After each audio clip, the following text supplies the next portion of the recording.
This is John from ALternatorParts.com. Still day 5. I was successful in getting it run with the old carburetor on it for probably 10 or 15 minutes or so. So the oil flush should be nice and clean. The oil, passageways and whatnot.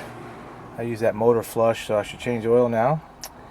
Looks like the oil pressure gauge was working. It is charging. I was able to put it in gear. It did move in different gears. I'm not real satisfied, say, with the transmission fluid.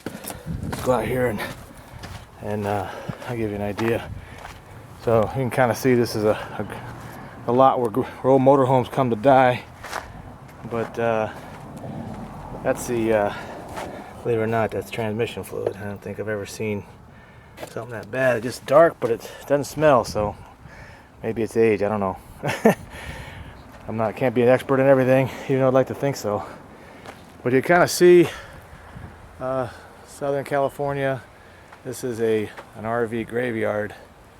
It's like most of the stuff here is people paying storage on it, and nobody's doing anything with them. So here's an old boat. I mean, go figure, right?